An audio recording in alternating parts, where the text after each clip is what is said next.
Assalamualaikum warahmatullahi wabarakatuh. Innal hamdalillah nahmaduhu wa nasta'inuhu wa nastaghfiruh wa na'udzu billahi min syururi anfusina wa min sayyiati a'malina may yahdihillahu fala mudhillalah wa may yudlil fala hadiyalah. Asyhadu an la ilaha illallah wahdahu la syarikalah wa asyhadu anna Muhammadan abduhu wa rasuluh. Allahumma shalli wa sallim wa barik ala Muhammad wa ala ali Muhammad kama shallaita wa barakta ala Ibrahim wa ala ali Ibrahim fil alamin innaka Hamidum Majid. Amma ba'du.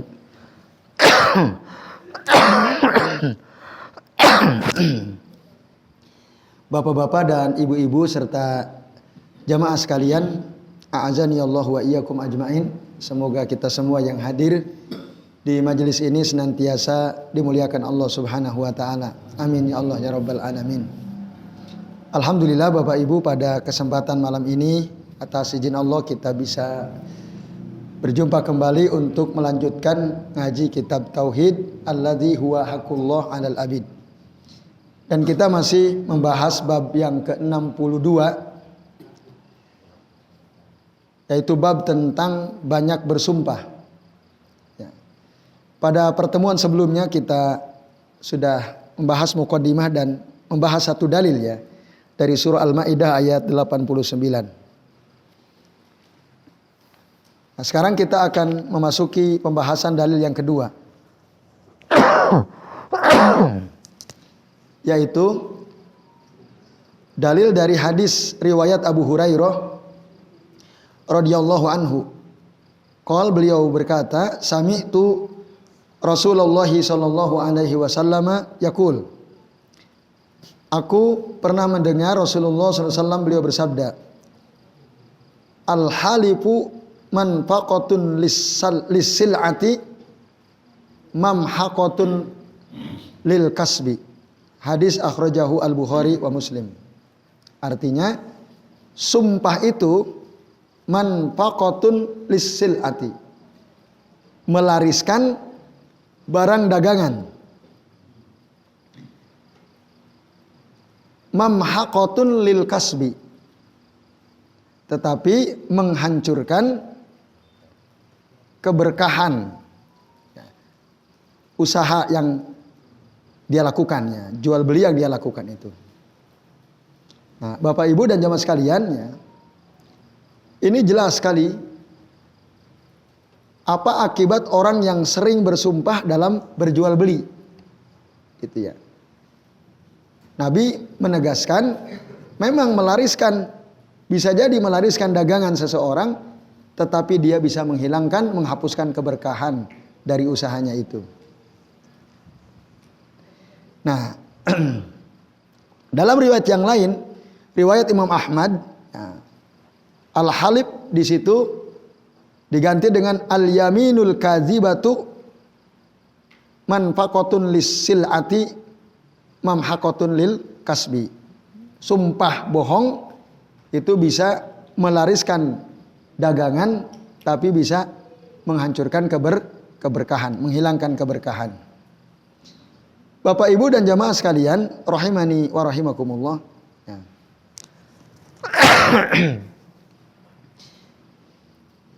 Seorang penjual atau pedagang, dia bersumpah supaya dagangannya laris itu bisa berkaitan dengan zat yang dia jual, bisa juga berkaitan dengan jenis barang yang dia jual. Ya ta'allaqu bi zatiha wa nau'iha, atau macam dari barang yang dia jual, au wasfiha, atau sifat barang yang dia jual, au qimatiha, atau juga bisa berkaitan dengan harga. Jadi orang bersumpah ya, untuk supaya laris dagangannya, biasanya nanti berkaitan dengan zat barang yang dia jual. Nau'nya, macamnya, sifatnya, atau kimahnya, harganya. Nah itu. Contoh misalnya, ada orang jualan baju gitu ya. Nah, yang berkaitan dengan zat misalnya. Dia bersumpah, wallahi, demi Allah, ini baju produk perusahaan fulan misalnya. Ini baju, wallahi demi Allah, produk perusahaan fulan. Gitu ya. Memang mereknya mirip-mirip begitu ya. Padahal sebenarnya ya, bukan. Gitu. KW, ini KW gitu ya. KW-nya bukan ori. Tapi dia supaya laris, wallahi kata dia, demi Allah, ini pakaian ini betul-betul produk dari pabrik fulan. Nah, itu bisa ya. Supaya orang tertarik. Atau misalnya yang kedua, yang berkaitan dengan nau, macam gitu ya. Nah, dia jualan barang itu sebenarnya terbuat dari plastik gitu ya, tapi plastik yang kuat. Lalu dia bersumpah, wallahi, ini barang ya, ini terbuat dari besi gitu ya. Ini terbuat dari besi padahal plastik, bukan besi gitu ya. Tapi dia berani bersumpah, wallahi ini barang yang saya jual ini besi bukan plastik misalnya. Nah, ada orang bersumpah supaya laris berbohong terkait dengan macam barang yang dia jual itu. Atau berkaitan dengan sifat misalnya. Wallahi jam tangan ini misalnya, dia jualan jam tangan. Ini bagus, kuat. Kalau kamu berenang sampai 50 meter ini gak mati jamnya. Water resistant gitu ya. Sampai 50 meter di kedalaman air ini kuat gitu ya. Nah, dia bersumpah, wallahi demi Allah. Padahal baru dicemplungin ya, 1 meter aja udah mati gitu ya. Tapi dia bersumpah, wallahi. Nah, ini berkaitan dengan sifat ya. Atau juga bisa berkaitan dengan harga. Nah, ini yang paling banyak nih. Jadi ketika seseorang jualan barang, mungkin sepatu, mungkin baju gitu ya. Nah, dia menawarkan ini baju harganya 200.000. Lalu kita sebagai pembeli nawar, oh Pak, kok mahal sekali 200.000. Gimana kalau saya tawar 100.000? Kata dia, wallahi, ya, kalau ini saya jual 100.000, modalnya aja nggak nyampe modalnya. Padahal dia cuma beli 75.000. Gitu ya, dia cuma beli 75. Biar untungnya besar, dia jual 200.000. Pas ditawar oleh orang yang mau beli, dia berani mengatakan, wallahi demi Allah, ini harga dasarnya aja nggak nyampe 100.000. Bukannya, modalnya aja kurang gitu ya. Nah, misalnya banyak orang kayak gini, banyak nggak? Banyak. Nah ini Bapak Ibu dan jemaah sekalian, dalam rangka supaya jualannya laris, banyak orang berani bersumpah dengan nama Allah, ya, padahal dia berbohong. Itu. Nah, maka orang yang bersumpah ketika dia menjual sesuatu, sering bersumpah. Maka apa yang akan terjadi? Keberkahan dari usaha dia itu akan hilang. Maka tadi mamhaqatun lil kasab atau lil kasbi. Kata Syekh Ibnu Al-Utsaimin rahimahullah, kehilangan keberkahan dalam jualan yang sering bersumpah itu bisa berkaitan dengan al-itlab al-hissi atau al-itlab al-ma'nawi. Jadi yang hilang keberkahannya itu bisa berupa sesuatu yang bersifat material. Contoh misalnya apa? Dia jualan karena sering bohong, dia sering bersumpah supaya laris tadi jualannya, tahu-tahu tokonya kebakar. Ya kan? Nggak berkah tuh, habis semua barangnya. Akibat apa? dia sering bersumpah bohong supaya laku. Laku memang, tapi akhirnya habis tuh barangnya. Atau kalau enggak, mungkin dibongkar oleh pencuri malam-malam. Semua barang yang dia jual hilang. Nah, itu. Jadi mamhaqatun lil kasbi itu bisa berupa hissi tadi, material. Atau ya, bisa juga bersifat maknawi. Artinya tokonya aman, barang yang dia jual aman, dia untung. Dengan sering bersumpah itu banyak orang tertipu karena dia meyakinkan sumpahnya, tetapi keuntungan yang dia dapatkan hilang keberkahannya. Untungnya tidak bermanfaat, baik untuk urusan dunia dia maupun untuk urusan agamanya. Hartanya banyak, tapi habis gitu, nggak jelas habisnya untuk apa. Bahkan dia sendiri bingung, kayak nggak ada artinya uang banyak itu. Nah, ini Bapak Ibu ya, bahkan untuk bayar sekolah anak aja kok nggak bisa gitu, karena uangnya selalu habis. Karena apa? Dicabut oleh Allah keberkahannya. Sehingga harta yang dia dapatkan dari keuntungan jual beli yang banyak sumpah itu dicabut keberkahannya oleh Allah Subhanahu wa taala. Ini Bapak Ibu dan jamaah sekalian. Atau ya, dia bakhil, banyak untungnya, besar keuntungan dia, tapi bakhilnya luar biasa, gitu ya. Gak pernah mau sodakoh, gak pernah mau mengeluarkan zakatnya. Nah, maka orang kaya yang bakhil, yang tidak dia keluarkan zakat dari hartanya, dia tidak bersedekah kepada orang lain yang berkebutuhan, ini menunjukkan bahwa harta yang dia punya itu tidak berkah. Mau Bapak Ibu kayak gitu? Nah, tentu saja tidak ya. Nah, maka orang yang tadi dia punya usaha, jualan sering bersumpah, itu akibat yang akan dirasakan. Mamhaqatun lil kasbi. Gitu. Nah, ini Bapak-bapak dan ibu-ibu serta jamaah sekalian, a'adzanillahu wa iyyakum ajmain. Tapi kalau berkah, meskipun untungnya kecil, mungkin yang jualan tidak serame toko sebelah, tapi ya dia jujur, dia nggak pernah wallahi ini harganya begini, enggak, ini harganya sekian, mau beli monggo, kalau tidak ya monggo silahkan, kan gitu. Nggak ada kebohongan lah pokoknya. Ini saya jual harga 150.000. Oh, gimana kalau saya beli 100 saja? Saya jualnya 150 gitu. Nah, udah gitu aja. Nah, ya terserah dia mau untung berapa, yang jelas dia jual. Nah, tapi dia tidak sumpah, dia tidak berbohong. Maka orang yang jualan seperti itu, meskipun mungkin yang beli tidak banyak, untung juga tidak sebesar katakanlah toko sebelah, maka dia akan mendatangkan keberkahan. Nah, sesuatu yang berkah meskipun sedikit, maka Allah akan memberikan manfaat kepada harta yang dia punya. Nah, ini Bapak Ibu dan jamaah sekalian.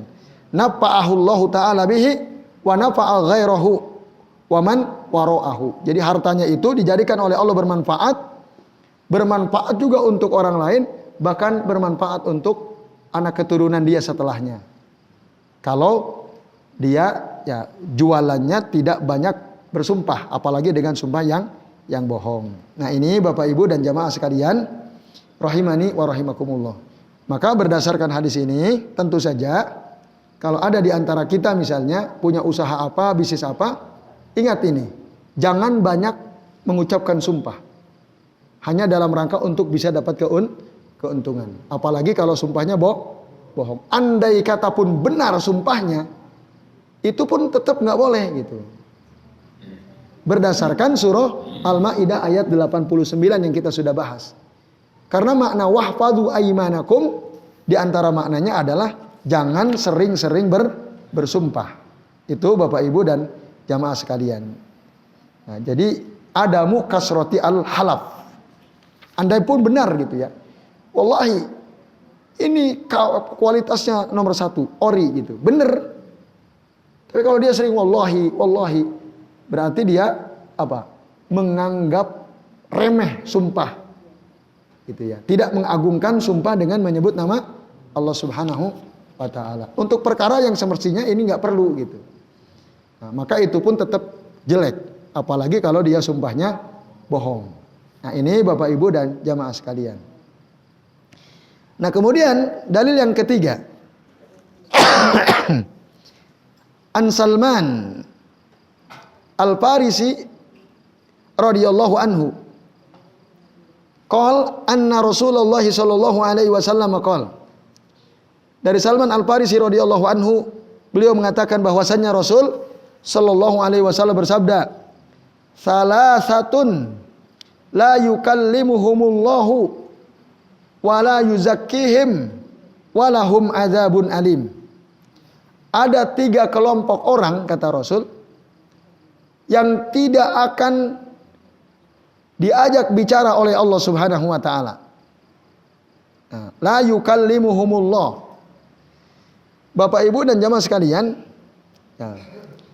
yang dimaksud la yukallimuhumullah itu bukan berarti Allah sama sekali mendiamkannya, tidak.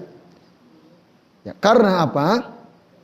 Karena nanti ada orang yang bahkan dosanya lebih dahsyat daripada dia, Allah menegurnya, gitu ya.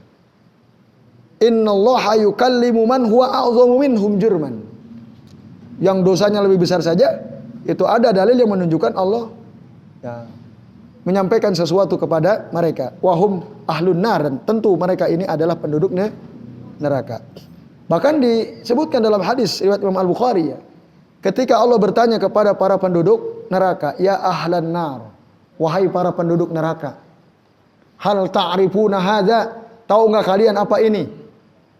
Waktu itu Allah mendatangkan kematian dalam bentuk kabshin amlah, dalam bentuk kambing yang bertanduk. Maka ditanya oleh Allah, ya ahlan nar, hal ta'rifuna hadza, wahai penduduk neraka, apakah kalian tahu apa ini? Ditegur, ditanya oleh Allah Subhanahu wa taala. Lah kalau begitu apa yang dimaksud la yukallimuhumullah dalam hadis ini? Nah, Bapak Ibu dan jamaah sekalian, a'azani Allah wa iyyakum ajmain, maksudnya la yukallimuhumullahu bikalamir ridha. Jadi Allah tidak mengajak mereka berbicara dengan perkataan yang mengandung keridhaan. Itu yang dimaksud. Ketika Allah mengajak mereka bicara bukan dengan pembicaraan yang mengandung keridhaan, akan tetapi kalamul ghadab wat taubih. Omongan disampaikan oleh Allah kepada mereka, tapi omongan yang mengandung kemarahan, kemurkaan, keburukan.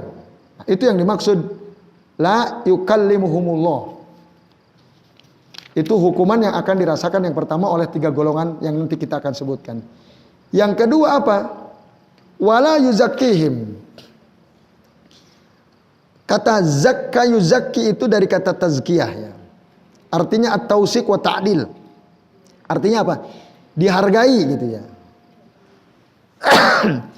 Jadi ada 3 golongan, selain mereka tidak diajak bicara dengan pembicaraan yang penuh keridhaan, mereka juga tidak akan dihargai oleh Allah Subhanahu wa taala kelak nanti pada hari kiamat. Bahkan Allah tidak memberikan kesaksian akan keimanan mereka. La yuzakkihim walahum azabun alim, dan yang ketiga mereka akan mendapatkan azab yang pedih. Nah, siapakah mereka? Nah, ada 3. Yang pertama, usaimitun zanin, ya, orang tua yang berzina, sudah sepuh, syahwatnya sudah turun. Beda dengan ketika masih muda, tapi kok masih berzina, gitu ya. Nah, orang seperti ini dia akan dapat 3 azab tadi. Yang kedua, wa'ailun mustakbirun, orang miskin yang sombong. Bapak Ibu dan jamaah sekalian, pantas nggak orang miskin sombong? Nggak pantas. Apa motifnya, kok miskin sombong. Apa yang mau dia sombongin? Kok bisa? Nah, kan ini berarti kacau betul nih orang. Sama sebagaimana ngaconya orang yang sudah usia di atas 70 tahun, tapi kok zina gitu. Datang ke sarkem misalnya ya. Kan ngaco itu. Parah banget gitu. Nah. Dan yang ketiga, nah ini. Wa rajulun ja'alallaha bido'atahu la yastari illa biyaminihi wa la yabi'u illa biyaminihi. Nah ini yang ada kaitan dengan bab yang kita sedang bahas yang ketiga ini. Jadi golongan ketiga yang akan mendapatkan 3 hukuman tadi adalah orang yang menjadikan Allah sebagai barang dagangannya. Apa yang dimaksud menjadikan Allah sebagai barang dagangannya? Yaitu tidaklah dia membeli atau menjual kecuali dia pasti bersumpah dengan nama Allah Subhanahu wa taala. Waktu beli ya begitu, waktu jual begitu. Misalnya mau beli, dia mau beli barang. Kata si penjualnya, ini Pak harganya 100.000. Wallahi di toko sebelah itu cuma 70.000. Wallahi, padahal dia nanya ke toko sebelah aja belum. Dia udah bilang wallahi di toko sebelah aja 70.000, kok jenengan jual 100.000. Supaya dapat harga murah. Oh gitu toh Pak. Nah, misalnya mau beli, dia bersumpah dengan menyebut nama Allah, mau jual begitu juga. Akhirnya dia dikasih harga, ya udah 90.000 dapat.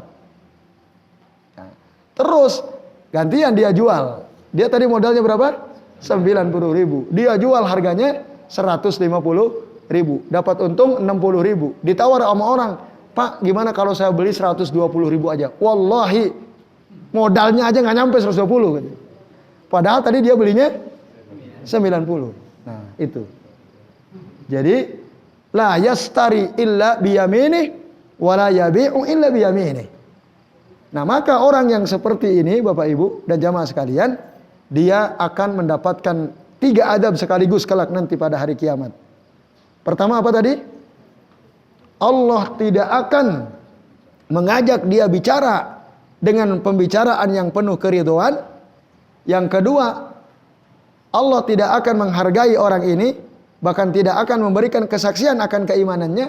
Yang ketiga, dia akan mendapatkan azab yang pedih. Walahum adzabun alim. Jadi saya kira ini Bapak Ibu dan jamaah sekalian, nah, mudah-mudahan ini bisa betul-betul kita jadikan amal. Jangan sampai kita gampang-gampang bersumpah, gitu ya. Jadi saya kira sementara ini karena sudah waktu Isya, petugas muadzin silakan diazani dulu, nanti kita lanjut lagi.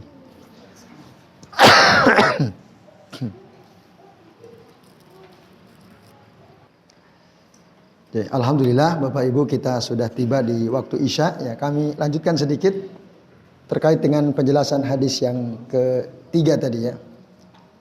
Jadi Bapak Ibu dan jamaah sekalian,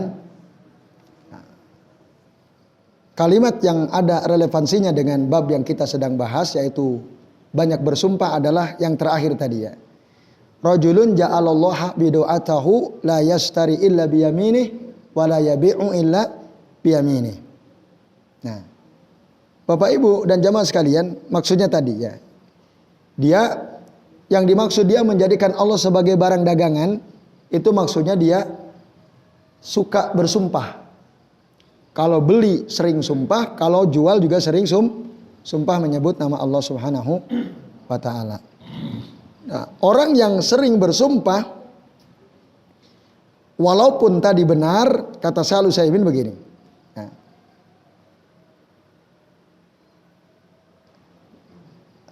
annahu kullama ishtara halafa wa kullama ba'a halafa talaban lil kasbi wastahaqqa hadhihi al uqubah. Jadi dia setiap kali membeli bersumpah, setiap kali menjual dia bersumpah untuk mendapatkan keuntungan. Maka orang yang seperti ini dia berhak untuk mendapatkan 3 hukuman tadi.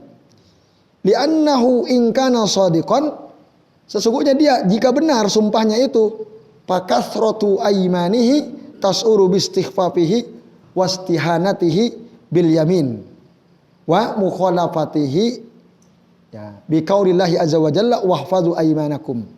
Andai kata benar Banyak dia bersumpah, maka banyaknya sumpah dia itu menunjukkan kalau dia menganggap remeh sumpah. Ya. Dan ini bertentangan dengan firman Allah Ta'ala surah Al-Ma'idah ayat 89 agar kita ini menjaga sumpah, yaitu dengan tidak banyak bersumpah. Itu salah satu di antara maknanya. Tapi andai kata sumpahnya itu bohong, maka dia mengumpulkan 4 perkara yang harusnya dihindari. Yang pertama apa? Istihanatu al-yamin, ya. Istihanatuhu bil yamin wa mukhalafatuhu amrullahi bihifdzil yamin. Itu satu. Berarti dia telah menganggap remeh sumpah dan menyelisihi perintah Allah supaya kita menjaga sumpah. Yang kedua, kadzbuhu. Kadzbu itu apa? Kedustaannya, kebohongannya. Dia berbohong dengan sumpahnya. Nah, ini jelas berbahaya, ya. Iyyakum wal kadzib fa innal kadziba yahdi ilal fujur wa innal fujura yahdi ilan nar, kata Rasulullah SAW. Jauhi oleh kalian bohong. Bohong itu bisa menyeret kalian kepada perbuatan dosa dan perbuatan dosa itu bisa menyeret kalian ke dalam neraka. Ketiga, maka dengan dia banyak bersumpah bohong berarti dia telah memakan harta orang lain dengan cara yang batil. Padahal dalam Al-Quran surah Al-Baqarah misalnya 188 atau dalam surah Al-Ma'idah ayat 29, ya ayyuhalladzina amanu la ta'kulu amwalakum bainakum bil batil. Wahai orang beriman, janganlah kalian memakan harta sesama kalian dengan cara yang batil. Sering sumpah, bohongin orang, berarti dia makan harta orang lain dengan cara batil. Yang terakhir, orang yang bersumpah lalu dia bohong, menyebut nama Allah dan dia berbohong, ini namanya yamin gomus. Sumpah yang menenggelamkan dia dalam perbuatan dosa. Nah, apa ancamannya?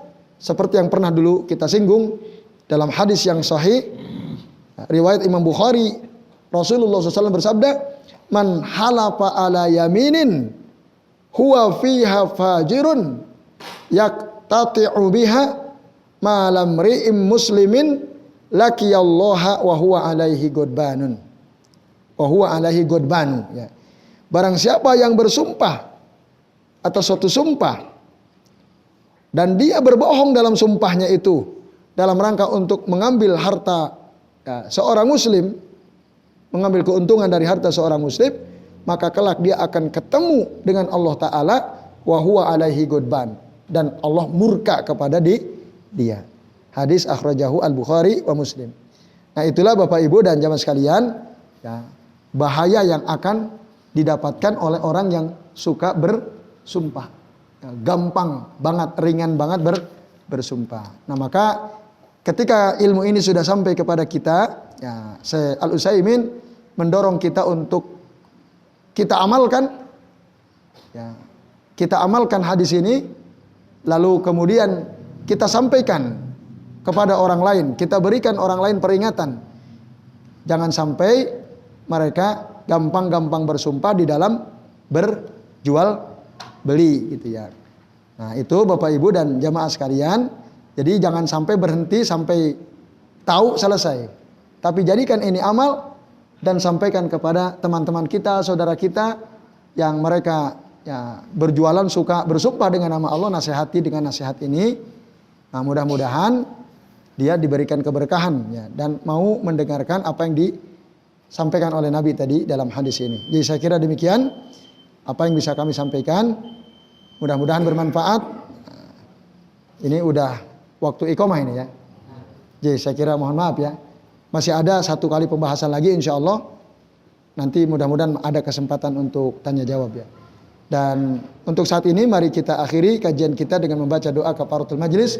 Subhanakallahumma wa bihamdika asyhadu an la ilaha illa anta astaghfiruka wa atubu ilaik. Wa sallallahu ala Muhammadin wa ala alihi wa sahbihi wa baraka wa sallama alaihim ajmain. Billahi taufiq wal hidayah. Wassalamu alaikum warahmatullahi wabarakatuh.